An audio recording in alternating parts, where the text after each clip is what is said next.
नमस्कार दोस्तों, स्वागत है आपका द ग्राउंड रिपोर्ट में। मैं हूं समीर आत्मज मिश्र। भारतीय जनता पार्टी में उत्तर प्रदेश में चुनाव के बाद जिस तरह से उथल पुथल मची हुई थी, पिछले 2 दिन से ऐसा लग रहा है कि जैसे उसमें कमी आ गई है। खास तौर पर सोमवार को जब एनडीए के घटक दलों की बैठक हुई, विधानसभा के मानसून सत्र के शुरू होने से पहले बीजेपी के नेताओं की बैठक हुई, तो उसमें जिस तरह से मुख्यमंत्री योगी आदित्यनाथ के साथ दोनों डिप्टी सीएम केशव प्रसाद मौर्य और ब्रजेश पाठक दिखाई दिए, उससे ये लग रहा है कि काफ़ी कुछ चीज़ें जो हैं वो संभल गई हैं। लेकिन बहुत सारी चीज़ों को देख करके ऐसा लग नहीं रहा है। पहले तो आपको हम कुछ तस्वीरों के ज़रिए बताते हैं कि कैसे ये चीज़ें सधती हुई दिखाई दे रही हैं, यानी पटरी पर आती हुई दिखाई दे रही हैं, और कैसे ये नहीं दिखाई दे रही हैं, यानी जो दूरियां बनी हुई थी वो दूरियां अभी भी बनी हुई हैं। और इनमें भी सबसे महत्वपूर्ण बात ये कि जो केंद्रीय नेतृत्व और राज्य नेतृत्व के बीच में, यानी प्रधानमंत्री मोदी और अमित शाह और उनके साथ जो उत्तर प्रदेश के मुख्यमंत्री योगी आदित्यनाथ के बीच दूरियां थी, वो अभी जस की तस बनी हुई हैं।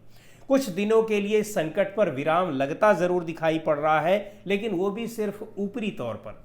ऐसा इसलिए कि जो लग रहा है कि हाँ, इस पर फिलहाल शायद कुछ मामला सलट गया है, शायद कुछ कोई नतीजा निकल गया है। लेकिन और ये चीज़ इसलिए दिखाई पड़ रही है कि कल विधानसभा के मानसून सत्र के शुरू होने से पहले मुख्यमंत्री योगी आदित्यनाथ के साथ बैठे दिखाई पड़े दोनों डिप्टी सीएम।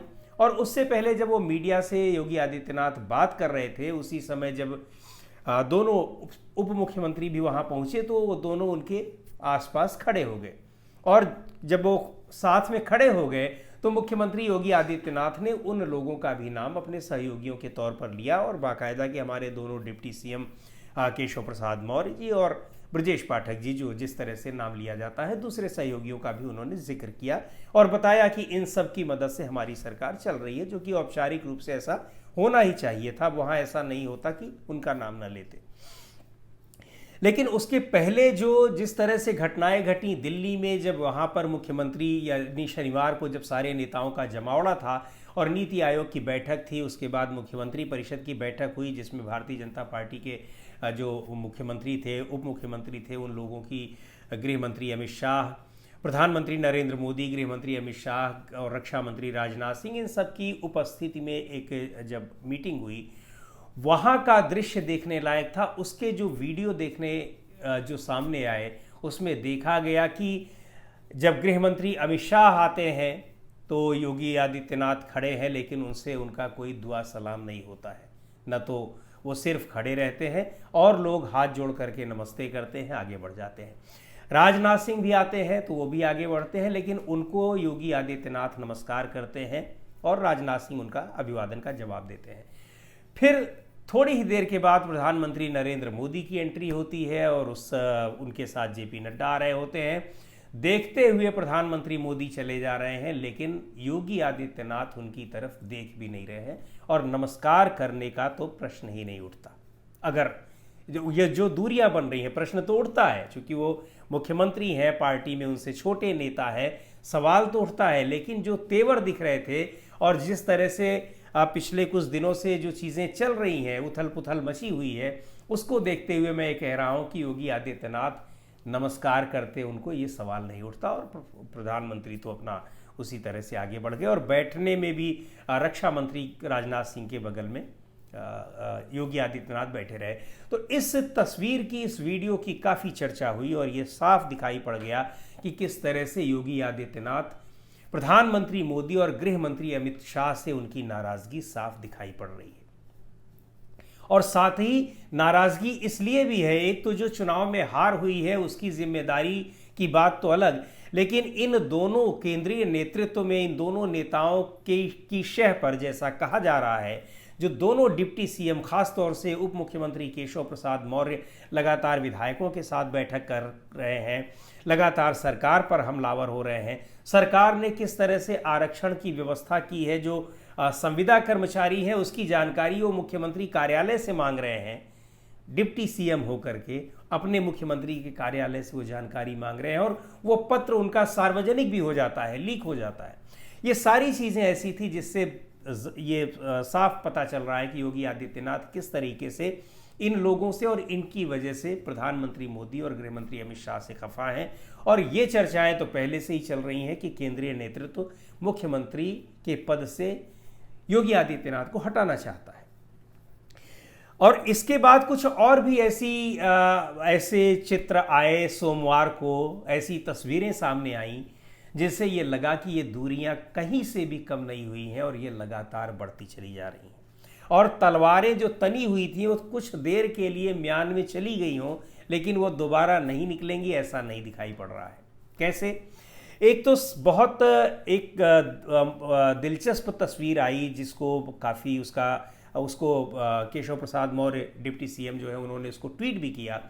डीजीपी और बड़े अधिकारियों के साथ उन्होंने एक बैठक की, पुलिस के बड़े अधिकारियों के साथ, और ये तस्वीर उन्होंने कि भ्रष्टाचार को रोकने के लिए इन लोगों के साथ उस पर समीक्षा के लिए ये बैठक की गई। हालांकि डीजीपी और दूसरे अधिकारियों के साथ, चीफ सेक्रेटरी के साथ उनकी पहले भी बैठकें हुई हैं, क्योंकि वो विधान परिषद में नेता सदन है विधान परिषद में। लेकिन सोमवार की ये तस्वीर काफ़ी चर्चा में रही और ये कहा गया कि अब केशव प्रसाद मौर्य को काफ़ी ताकत मिल गई है, हो सकता है आने वाले दिनों में गृह मंत्रालय उनको दे दिया जाए। बहुत सारी बातें हुई। अब ये दे दिया जाएगा, कितनी ताकत उनको मिली हुई है इसका पता तो बाद में चलेगा।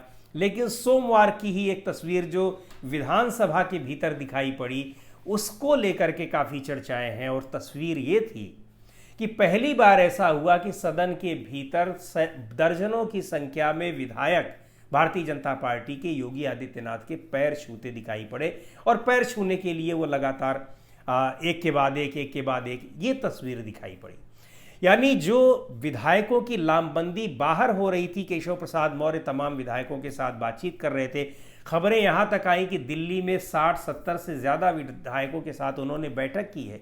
इसमें कितनी सच्चाई है इसकी पुष्टि हम नहीं करते हैं, लेकिन ये खबरें निकल करके आ रही थी। और बहुत सारे विधायकों के साथ, नेताओं के साथ, गठबंधन के सहयोगी दलों के नेताओं के साथ उनकी बैठकें तो लखनऊ में भी हो रही थी।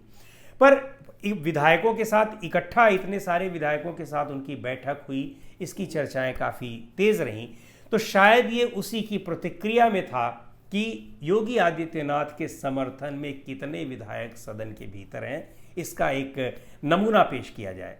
तो इन सारी चीज़ों को देखते हुए ये बिल्कुल ये बात लग रही है कि जो नीति आयोग की बैठक के बाद प्रधानमंत्री, गृह मंत्री, रक्षा मंत्री, वित्त मंत्री सबके साथ जो बैठक हुई, मुख्यमंत्रियों की बैठक हुई वहाँ पर, और उसके बाद जो उत्तर प्रदेश के डिप्टी सीएम दोनों हैं, इनकी बताया जा रहा है कि बीजेपी के कुछ बड़े नेताओं के साथ अलग से बैठक हुई। इन सब के बाद ये माना गया, और जो कुछ एक नाराज़गी ख़त्म होने की, दूर करने की जो कोशिश दिखाई पड़ी, तो ऐसा लगा कि शायद वो चीज़ें दूर हो गई हैं। लेकिन उसके बाद ये जो आमने सामने की ये जो चीज़ें दिख रही हैं, इस तरह की जो तस्वीरें सामने आई, उनको देख करके ये साफ लग रहा है कि ये जो तूफ़ान उठा हुआ था, तो तूफ़ान के किसी बड़े तूफ़ान के पहले की खामोशी है, लेकिन किसी बड़े तूफ़ान की आशंका से इनकार नहीं किया जा सकता। तो दोस्तों, आज के वीडियो में इतना ही। अगले वीडियो में फिर मिलेंगे एक नए विषय के साथ, एक नए मुद्दे के साथ। द ग्राउंड रिपोर्ट के यूट्यूब चैनल को आपने अब तक सब्सक्राइब न किया हो तो ज़रूर कर लें। हमारे वीडियोस को लाइक करें, शेयर करें और अपने सुझाव भी हमें ज़रूर भेजें।